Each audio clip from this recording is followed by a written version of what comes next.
Qabxiin qormaata biyyoolessa kutaa 12 yeroo ifoomutti manni barumsaa 553 Oromiyaa keessaa barataan tokkollee hin dabarre, Finfinnee keessaa immoo manni barumsaa 4 barataan tokkollee hin dabarre. Kuni ajaa'ibsiisaa guddaa ta'eeti jira. Akkamiin Oromiyaa keessaa manneen barumsaa 553 guutuun hin darbine. Waliigala akka biyyaatti parsantii 5.4 barattoonni qabxii ittiin dabarsu argatan jechuudha. Akkasuma qabxiin olaanaan kan galmaa'e immoo Tigraayitti.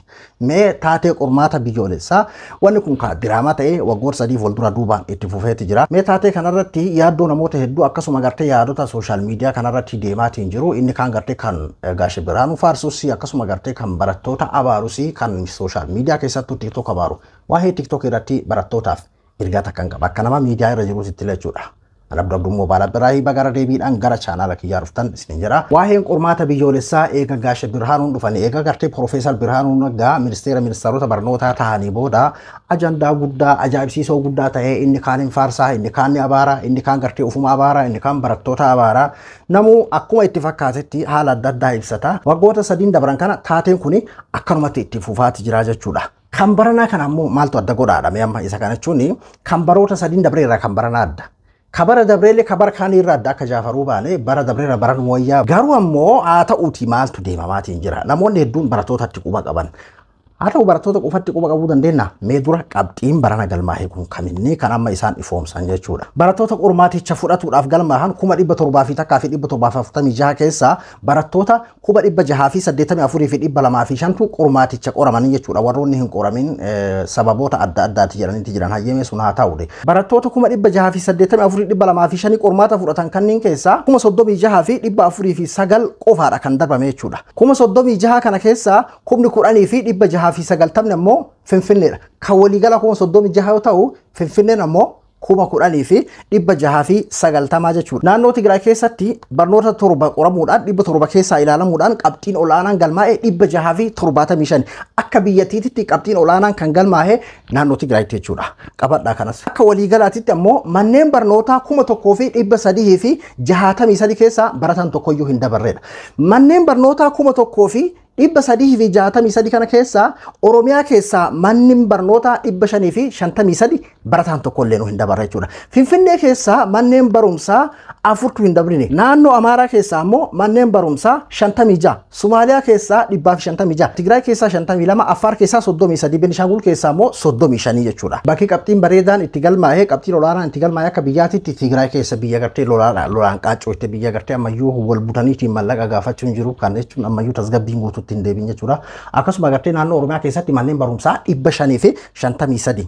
Kan naannoo Amaaraa ammoo manneen barumsaa 56 jechuudha. Amma heddumina namaatiinis beekama kan naannoo Amaaraati kan Oromiyaatitti aansee jechuudha. 1,363 manneen barumsaa kan waliigala biyyattii san keessaa 553 jechuun harki caalu kan naannoo Oromiyaati jechuudha. Tole qabxii ifoome kana ammarraa kaaftanii jechuudha. Sa'a 6 kaaftanii isinis onlaayinaan laallachuu dandeessan jechuudha. Bu'aa keessan ammoo akkanatu tilmaamuun nama hin dhibu. Ammoo akka hamee asirratti waan isin jechuu barbaadu akka obboleessa keessanii tokkootitti hamileen isin hin cabin. Reewanni kun amma aadaa tahamee baratamee dhufee jira jechuudha.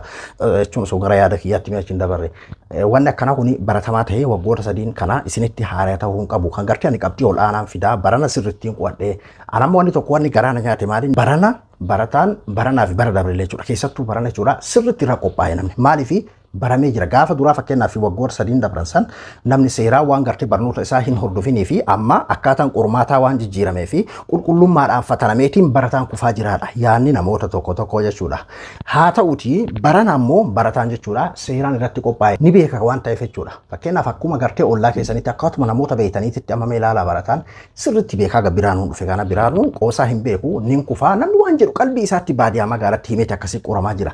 Fooyyeen baranas parsantii 2.2 dabalee jedhama. Dabaleen jedhamu kun parsantii 5.4% dha. Nama 600 keessa namni gartee 36 jechuudha kan dabre. Sanuu ammoo 10,000 Finfinnee jechuudha. Kuni waan tokko beektaatu tilmaamuu dandeessa. Ogummaa barnootaa fakkeenyaaf akkasii dhiisisa. Isa ogeeyyota barnootaatiif dhiisna san. Garuu barataan tokko baratee akka Biraanuun nama kuffisuu ni beeka halkanii guyyaa qo'ataa jira jechuudha. haga akkaataa humna isaatitti dhibbara dhibbatti itti qophaa'eeti dhufe jechuudha barana.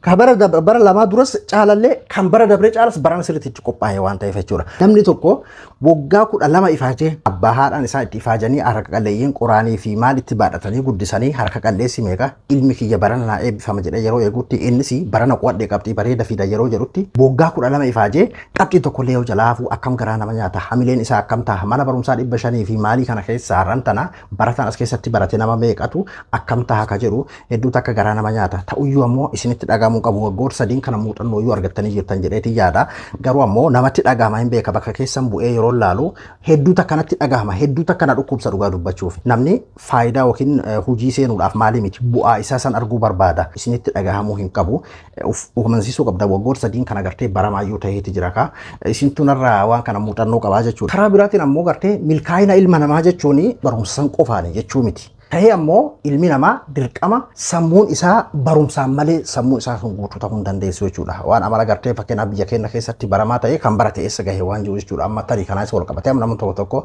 silaahuu qormaata illee naman dabarsanii maal faayidaa qaba waan jiru abdiif murachiisu. Namni tokko milkaa'ina faayidaa yeroo san qabatamatti yeroo san argatu qofaa fi miti jechuudha kan inni baratu. Kanaafuu isinitti dhagahamuu hin qabu balaan uummataa waliin balachuu akkuma jedhame san isinitti dhagahamuu hin qabu isinin jechuu barbaade. Tole hayyee namoonni hedduun ammayyuu qulqullina barumsaattu jalarraa hin jirre gartee birhaanuun akkaataa gartee barumsa amma deemanii yuunivarsiitiitti gartee qoramuu kana waan jijjiiree fi qulqullummaa kana amma lachuu maratti qadichaatiin jiran jiru yeroo hedduu gartee proofaayilarrallee warri kaatan jiru jechuudha gaashee birhaanuun naggaa kana jechuudha. As keessatti amma waa lamaan amma kan hin arga jechuudha.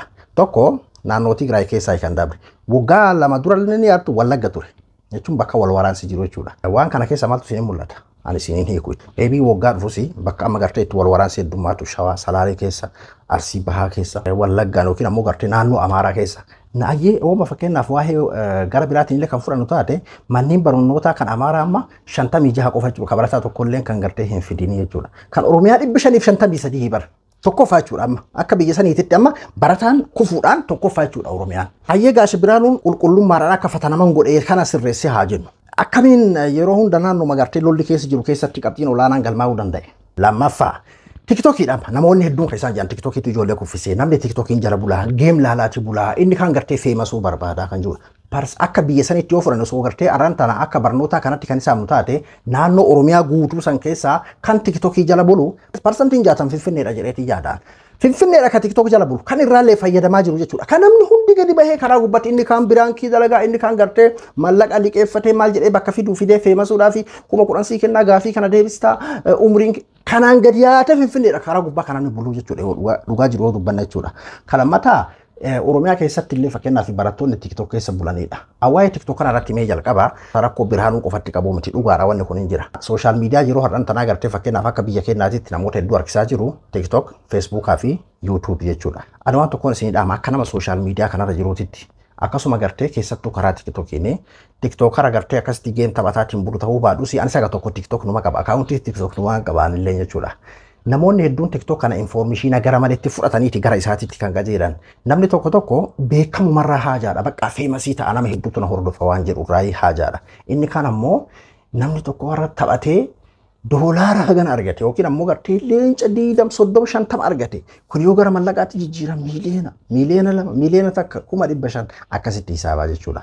Duba namni hundinuyyuu TikTok irraa mallaqa argadhaa feemasii ta'a beeksisa adda addaa hojjedhaa bakka hangana TikTok irratti yoo beekame wanni tokkollee waan hundarratti beekameeti jira. TikTok amma bakka namni hundi irratti xiyyeeffatu jechuudha. Waan tokkoon si dhaaba ijoollee Oromoo. TikTok irraa faayidaan argamu tokkollee hin jiru. Namoota muraasa TikTok irratti gartee ol bahanii achirratti mallaqa achirraa argatan kana laaltanii nuti illee achirraa mallaqa arganna jechuun gowwumaa guddoodha. TikTok irra mallaqni hin jiru. TikTok irra wanni jiru geema. Geemni kun akkamii namatu sii kennaa jechuudha. Ammoo namni tokko geema taphatee fakkeenyaaf yookiin amma ebalu geema beellamaa qaba. Bara achirratti fakkeenyaaf halkan guutuu sa'aatii 24 jechuudha. Amma keessattuu warra Finfinneetiif akkasuma diyaaspooraan biyyoota adda addaarraa akkanatti ifaa jala taa'aa bulee kan mataa isaa kun gartee namoota iddoo achirratti gartee kan qabsii fakkaate kadhaa jechuudha.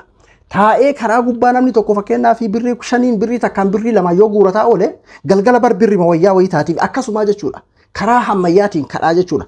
karaa kana namni hundi argatu ati follow kuma dhibba qabda jechuun TikTok irraa gartee geema taphattee mallaqa argatta jechuu miti akkasiin ufiin sobinaa feemasa taate fakkeenyaaf faayidaan kee maali amma warroonni habashootaa kan Finfinnee keessa jiran irra guddaa isaanii beeksisa hojjetu abbootii qabeenyaatu ispoonsara tahaaf karaa gartee advertaayisiidhaan kafaluun eegalle jechuudha TikTok qubii jechuudha ati irra fakkeenyaaf inni seenta ammas akkamii tokko karaan biraa ka jiru namoonni tokko mallaqa qaban jalqabu kennuu eegala namoota geemaroota gurguddaa kanaa kennuu eegala jechuudha ara leenca tokko ni kenna gaafa biraa isaan ni kennama osuma akkas jedhu maamila ta'an jechuudha geema beellamaa qaba jira leenca kudhan yoo kennee jiraate deebi'ee namoonni leenca kudhan kenneef sunis deebi'anii leenca kudhan kennaniif achi keessa tarii kan inni hin kenniniif namoonni biraa geema beellamaati bakka Oromoon haa mo'attu jedhameetumaan istaayil akkasiisaniin leenca takka lama sadii akkas tirfii argatuu danda'a jechuudha.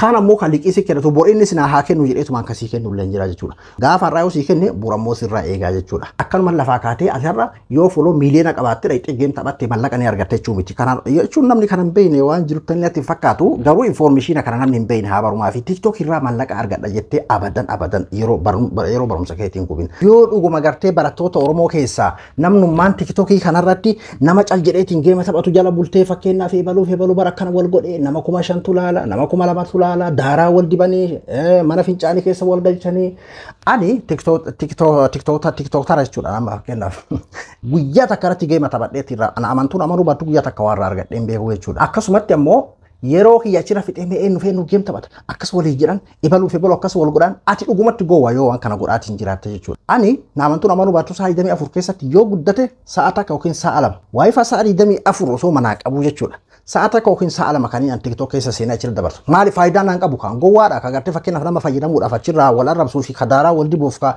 mana fincaanii wal naquuf ka shaawarii wal naqu dhaqee taa'ee taalaw ka wal arrabsu kanuma eeguudhaaf namu daaraa wal dibu namu gartee wal gangalchu kana eegaa buluuf ka wal arrabsu kana eegaa buluuf achi bultaa yoo ta'e dhugumatti ati gowwaa irraa dhumaati jechuudha namni kanaan qabxii dhabdee yoo jiraatte jechuudha namni qo'annaa daftara keetii caala TikTok irratti dabarsite Facebook irratti YouTube irratti dabarsite yoo jiraatte jechuudha faayidaan an argadhu infoormeeshinii achirra argadhe maaliin waan jirutti xiyyeeffatu qabda qaroo ta'uu qabdu gowwaa ta'uu qabdu jechuudha akkanumatti gartee qibaaba namaa eelee namaa oowwisuu qabdu jechuudha ammumaan feemasa TikTok irratti yoo jette hedduu dogongortee jirta sin jechuu barbaadeeti barumsa keetii irratti xiyyeeffatu qabda jechuudha abiraa dhaabbataan gartee fakkeenyaaf baramaa ta'e biyya keenya keessatti maaliin godhaa baradha ka barate iyyuu eessa gahe amma inumaa sababaanuu argame irra guddaa amma ijoollee namoonni sanafiin faayidaa barumsaatu hin beekne isa kana sababeeffatu jechuudha barumsa sala eessa gahe wanni jedhamu barati yoo baratte TikTok irraa mallaqa argatu Facebook YouTube irraa mallaqa argatu biti bar abbaa YouTube taata YouTube uumta TikTok uumta Facebook uumta bar ati nama waa uumu taata barattee qophooyta jechuudha barnoonni mataan isaa qabeenya guddaadha biyya namaa deemuudhaaf illee si fayyada ufii keetii waa uummatuuf si fayyada